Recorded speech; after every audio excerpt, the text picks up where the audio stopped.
اور خدا نے آج تک اس قوم کی حالت نہیں بدلی، خدا نے آج تک اس قوم کی حالت نہیں بدلی، نہ ہو جس کو خیال آپ اپنی حالت کے بدلنے کا۔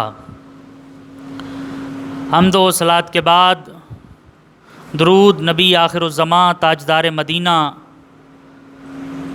حضرت محمد مصطفیٰ صلی اللہ علیہ وآلہ وسلم کی بارگاہ میں کہ وہ نبی کہ جن کی ایک نگاہ نے ابو بکر کو صدیق اکبر کیا، جن کی ایک نگاہ نے عمر کو فاروق اعظم کیا، عثمان کو ذو النورین کیا اور علی کو حیدر قرار کر دیا۔ وہ رسول کہ جن کو ایک نگاہ سے دیکھنے والے حالت ایمان میں جنہوں نے ایک مرتبہ دیکھا، اللہ رب العالمین نے انہیں مقام صحابیت عطا فرمایا۔ ہماری خوش نصیبی کہ اللہ رب العالمین نے سب سے پہلے ہمیں انسان بنایا، اور انسان بنانے کے بعد سب سے بڑی کرم نوازی یہ کی کہ ہمیں اس نبی کا امتی بنایا کہ جس نبی کا امتی بننے کے لیے انبیاء بھی اس خواہش کا اظہار کرتے رہے کہ یا اللہ ہم سے نبوت لے لیں، لیکن ہمیں وہ جو آپ کا محبوب ہے جسے آپ نے آپ کا نام محمد رکھا ہے، ہمیں اس کا امتی بنا دے۔ حضور علیہ الصلاۃ والسلام کا امتی ہونا یہ ہمارے لیے قابل فخر بات ہے، کیونکہ ایک محاورہ استعمال کیا جاتا ہے کہ محبوبوں کی ہر چیز محبوب لگتی ہے۔ ہم اس نبی کو محبوب ہیں جو رب کا محبوب ہے، کہ جسے اللہ رب العالمین نے تمام انبیاء کو بنایا، تخلیق کیا، پیدا کیا، اس جہان میں بھیجا۔ وہ تو مالک ہے، وہ تو خالق ہے، اس کو تو سارے ہی محبوب ہیں، سارے ہی پسند ہیں، سارے ہی اسی کی پیداوار ہیں۔ لیکن جب باری آئی ہمارے نبی پاک کی تو کہا محبوب ان سے انداز جدا کرتے ہیں، یہاں پہ پیمانہ تبدیل کرتے ہیں، یہاں پہ زاویہ محبت کا تبدیل کرتے ہیں۔ باقیوں کی باری آئی تو کسی کو کوئی لقب دیا، کسی کو کہا آدم صفی اللہ، کسی کو کہا کہ موسیٰ کلیم اللہ، کسی کو کہا اسماعیل ذبیح اللہ، کسی کو کہا ابراہیم خلیل اللہ۔ لیکن جب بات آئی آمنہ کے لال کی، میرے اور آپ کے نبی پاک کی، تو کہا حبیب آپ حبیب اللہ بھی ہیں، کلیم اللہ بھی ہیں، خلیل اللہ بھی ہیں، آپ سارا کچھ ہیں۔ یہاں پہ انداز تبدیل کر دیے گئے، اور ہر بات پہ یہ کہا گیا کہ آدم کو اگر میں نے نبوت دی تو کسی وجہ سے دی۔ وہ وجہ کیا تھی؟ وہ وجہ یہ تھی کہ آدم کی اولاد میں ہی رکھ دیا گیا میرے اور آپ کے نبی پاک کو۔ اس بات سے بھی اندازہ لگایا جا سکتا ہے کہ جب باقی امتوں کی بات آئی تو اللہ رب العالمین نے پیمانے اور رکھے۔ کسی بھی اینگل سے دیکھیں، کسی بھی عبادت سے دیکھیں، ان کی عبادت کا طریقہ اور تھا۔ جتنے بھی نبی آئے، ہر نبی کی امت کا جو عبادت گاہ تھی وہ ایک مخصوص جگہ رکھی گئی، مخصوص ایریا رکھا گیا کہ اس جگہ پہ آ کے عبادت کریں گے تو ہم عبادت قبول کریں گے، اس کے علاوہ کسی جگہ پہ عبادت کریں گے تو ہم عبادت قبول نہیں کریں گے۔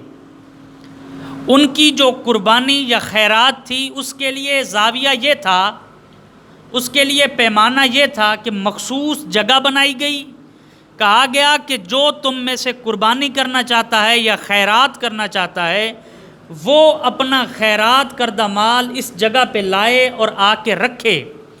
جب لوگ وہاں پہ جا کے رکھتے تھے پھر آسمان سے ایک آگ نازل ہوتی، وہ آ کے اگر اس مال کو جلا دیتی تو اس کی قربانی قبول ہوتی، اگر اس کی قربانی یا خیرات یا جو بھی چیز تھی اس کو وہ آگ نہ جلاتی تو لوگوں کے لیے وہ شرمندہ طلب بات ہوتی، شرمندگی کا باعث بنتی کہ اس بندے کی قربانی یا خیرات قبول نہیں کی گئی۔ لیکن جب باری آئی امت مصطفیٰ کی تو اللہ نے زاویہ تبدیل کیا. اللہ نے کہا محبوب ان کے لیے وہ طریقہ کار نہیں ہے، یہ آپ کی امت ہے، ان کے لیے عبادت پوری روئے زمین ہے. محبوب وہ جو آپ نے پیدا ہوتے ہوئے سب سے پہلا سجدہ کیا تھا، محبوب اس سجدے کی بدولت میں پوری روئے زمین کو پاک کر دیتا ہوں. آپ کا امتی چاہے مزدور ہو، دیہاڑی دار ہو، کوئی آفس والا ہو، کہیں بھی کھڑا ہو، بس میری طرف طلب کر کے، میری طرف رجوع کر کے، میری طرف دھیان کر کے،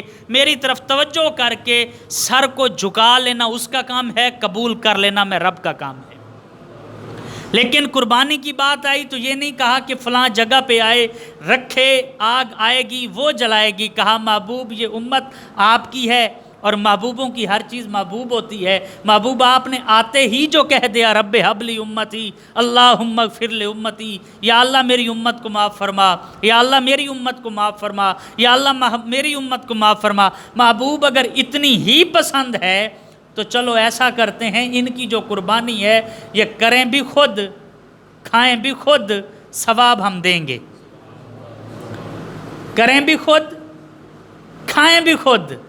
آگ والا پروٹوکول ختم، جگہ والا کرائٹیریا ختم کہ یہاں آئیں گے کریں گے تو قبول ہوگی. نہیں، جہاں بھی کھڑے ہوں گے، جس حالت میں بھی کھڑے ہوں گے، قربانی کر لیں گے، خود بھی کھائیں، بچوں کو بھی کھلائیں، ہمسایوں کو بھی کھلائیں، رشتہ داروں کو بھی کھلائیں، اور محلے داروں کو بھی کھلائیں.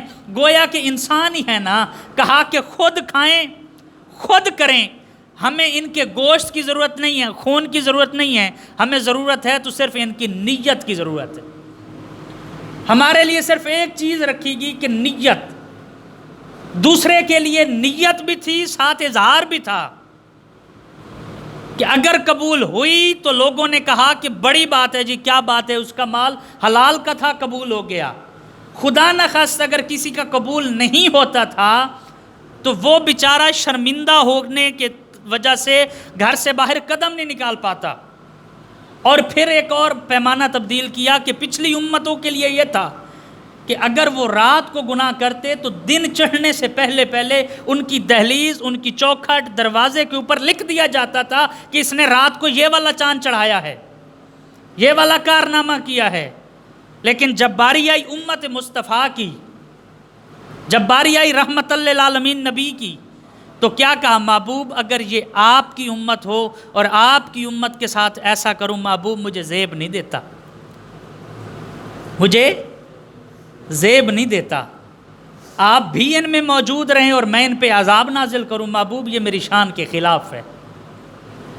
حضور والا گزارش یہ ہے کہ وہ رب تو ہمارا اتنا حیا کرتا ہے، ہم کتنا حیا کرتے ہیں. وہ رب تو ہمارے نبی سے اتنی محبت کرتا ہے اور اس نے کہہ دیا محبوب جو تیرے ہیں وہ تیرے نہیں، وہ میرے ہیں. لیکن ہم نے اپنے نبی کو کتنا راضی کیا، ہم نے اپنے نبی کو کتنا مانا. ہم نے اپنے نبی کے جو تیار کردہ ٹیم، جن کے صحابہ و اہل بیت کہتے ہیں، جو ہمارے لیڈر اور رہنما ہیں، جن سے ہمارے عشق جڑے ہیں، جن کا نام آج بھی ہم ادب سے لیتے ہیں، وہ جو سلسلہ ہے انبیاء کے بعد صحابہ و اہل بیت کا، پھر غوث، کتب، ابدال، پھر اولیاء، یہ سارے جتنے بھی اللہ تبارک و تعالیٰ نے ان کو جو درجے دیے ہیں، اگر ہم بات کریں تو کوئی کہتا ہے کہ جی میں فلاں مرشد کا بیت ہوں، فلاں پیر خانے سے میری عقیدت ہے، میں فلاں کو اپنا، اس کی میں بڑی رسپیکٹ کرتا ہوں، عزت کرتا ہوں. حضور والا ہم عزت کس اینگل سے کرتے ہیں؟ دنیا میں ہمیشہ ایک ہی بات کرتا ہوں اور پھر وہی بات کہ اگر میں بدلوں گا تو میرے سے جڑے لوگ بدلیں گے، اگر میں نہیں بدلوں گا تو ہم، اگر آج ہمارا مسئلہ یہ ہے ہم کہتے ہیں وہ ٹھیک نہیں ہے، وہ ٹھیک نہیں ہے، وہ ٹھیک نہیں ہے، باس ٹھیک نہیں ہے، ٹھیکیدار ٹھیک نہیں ہے، جو ہمیں پیمنٹ پے کرتے ہیں وہ ٹھیک نہیں ہے، جن کے انڈر ہم کام کرتے ہیں وہ ٹھیک نہیں ہے، ہمارے حکمران ٹھیک نہیں ہے، ہماری گورنمنٹ ٹھیک نہیں ہے. حضور والا سارے خراب ہیں لیکن ہم کتنے ٹھیک ہیں. غالباً یہ حدیث کی کتابوں میں ملتا ہے کہ ایک شخص ایک دفعہ آقا علیہ الصلوۃ والسلام مسجد نبوی میں جلوہ فرما تھے، تشریف فرما تھے. بڑی توجہ طلب بات ہے. سرکار علیہ الصلوۃ والسلام آپ اپنی مسند پہ اپنی جگہ پہ بیٹھے ہوئے ہیں، صحابہ کا جمع غفیر ہے، ایک شخص حاضر ہوا اور اس نے آ کے عرض کی یا رسول اللہ میں آپ سے ایک سوال کرنا چاہتا ہوں. کہا کہ سوال کرو. اب اس بندے نے سوال کیا یا رسول اللہ یہ دنیا بہت خراب ہے، یہ دنیا بہت خراب ہے. تو نبی پاک نے کہا ٹھیک کہہ رہے ہو، سچ کہہ رہے ہو. وہ چلا گیا. پھر تھوڑی دیر کے بعد دوسرا شخص آیا، اس نے عرض کی یا رسول اللہ یہ دنیا جو ہے نا آدھی ٹھیک ہے آدھی خراب ہے، کچھ ٹھیک ہیں لوگ کچھ خراب ہیں. تو سرکار نے فرمایا ہاں تم بھی ٹھیک کہتے ہو. تیسرا آیا اور اس نے آ کے عرض کی یا رسول اللہ یہ دنیا بہت اچھی ہے، میں جس کے پاس گیا ہوں مجھے وہ صلہ رحم ملا ہے، ہمدرد ملا ہے، اس کے اندر انسانیت کوٹ کوٹ کے اندر بھری ہوئی ہے، وہ کسی کا حق نہیں کھاتا. یا رسول اللہ یہ دنیا بہت اچھی ہے، میں نے جس کو دیکھا ہے ہر بندہ بہت خوبصورت ہے. تو سرکار نے فرمایا تم بھی ٹھیک کہہ رہے ہو، سچ کہہ رہے ہو. اب وہ تینوں شخص چلے گئے. سرکار علیہ الصلوۃ والسلام سے صحابہ نے پھر سوال کیا. سلام ہے ان صحابہ کو جنہوں نے ہمارے لیے یہ ساری چیزیں کھولیں. انہوں نے پوچھا یا رسول اللہ ہمیں اس بات کی سمجھ نہیں آئی. ایک نے کہا کہ دنیا خراب ہے، آپ نے کہا ٹھیک ہے سچ کہہ رہے ہو. دوسرے نے کہا جی کچھ لوگ ٹھیک ہیں کچھ لوگ خراب ہیں، آپ نے کہا جی تم بھی سچ کہہ رہے ہو. تیسرے نے کہا یا رسول اللہ ساری دنیا ٹھیک ہے. تو آپ نے فرمایا کہ تم بھی ٹھیک کہہ رہے ہو. یا رسول اللہ ایک ہی وقت میں تینوں لوگ تو سچے نہیں ہو سکتے. آپ نے فرمایا صحابہ آپ بھی سچ کہہ رہے ہیں، آپ بھی سچ کہہ رہے ہیں. یہ دنیا جو ہے یہ دراصل آئینہ ہے. وہ جو پہلے خود آیا تھا وہ ایکچولی دراصل حقیقت میں وہ خود ٹھیک نہیں تھا، وہ خود ٹھیک نہیں تھا، اسے سارا جہان ٹھیک نہیں لگا. دوسرا جو آیا تھا اس کے مزاج میں یہ چیز شامل تھی، کبھی وہ ٹھیک ہو جاتا کبھی وہ ڈنڈی مار لیتا. اس لیے کچھ لوگ اسے اچھے ملے کچھ لوگ اسے برے ملے. اور تیسرا جو آیا وہ دراصل خود ٹھیک تھا، اس نے کبھی کسی کا حق نہیں مارا تھا، اس کو دنیا اس لیے اچھی لگی کیونکہ وہ خود اچھا تھا. اور آج اس دنیا کو اس ریسرچ پہ ایک ریسرچ پچھلے دنوں ایک پوسٹ کہہ لیں ایک بات کہہ لیں ایک تحقیق کہہ لیں شائع ہوئی ہے. ایک سکول کے استاد نے وہ جو ان کے میٹرک کے اسٹوڈنٹ تھے کچھ عرصے کے بعد 15 سال 20 سال کے بعد اس نے اپنے سارے اسٹوڈنٹ کا ڈیٹا نکالا اور انہیں کال کی اور انہیں کال کر کے کہا کہ بیٹا میں فلاں بول رہا ہوں، آپ میرے سے میٹرک کے اسٹوڈنٹ رہی ہیں، آپ نے میرے سے پڑھا ہے، میں آپ کا فلاں سبجیکٹ کا ٹیچر ہوں. بیٹا مجھے پتہ چلا ہے کہ تمہاری کامیابی کو روکنے والا جو بندہ ہے نا اس سے میری ملاقات ہو گئی ہے، تو لہٰذا وہ بندہ فوت ہو گیا ہے، چلو تم انسانیت کے ناطے ایسا کرو آ کے اس کا جنازہ پڑھ لو، فلاں دن فلاں ٹائم فلاں جگہ پہ اس کا جنازہ ہے، آپ آؤ اور آ کے جنازہ پڑھو. اس نے 1 بائی 1 سب کو کال کی، ایک ایک کو کال کی. کتنے ہوں گے 40-50 لوگ ہوں گے یا 35-30 جتنے بھی تھے. بہرحال ان میں سے اکثر اسٹوڈنٹ اکٹھے ہو کے اس جگہ پہ جب جمع ہوئے نا وہ کہتے ہیں کہ وہ چرچ تھا، جگہ جو تھی چرچ تھا، وہاں پہ سامنے ایک باڈی رکھی ہوئی تھی. جب جنازہ پڑھنے سے پہلے انہوں نے کہا جی آپ اس بندے کا چہرہ دیکھنا چاہیں گے جس نے تمہیں کامیاب ہونے سے روکا، جس نے تمہارے تعلقات کو خراب کیا، جس نے تمہیں ہر مقام کے اوپر تمہیں کہا کہ تم ایسا نہ کرو ایسا نہ کرو ایسا نہ کرو. تو سب نے کہا کہ ہمیں پتہ تو چلے وہ کون تھا، وہ ایسا شخص کون تھا جس نے ہمیں کامیاب. اور جب ایسی بات سننے کو مل جائے تو ہم ویسے ہی ہائپر ہو جاتے ہیں، ہم آپے سے باہر ہو جاتے ہیں، اچھا اس کی وجہ سے ہم نہیں کامیاب ہو سکے.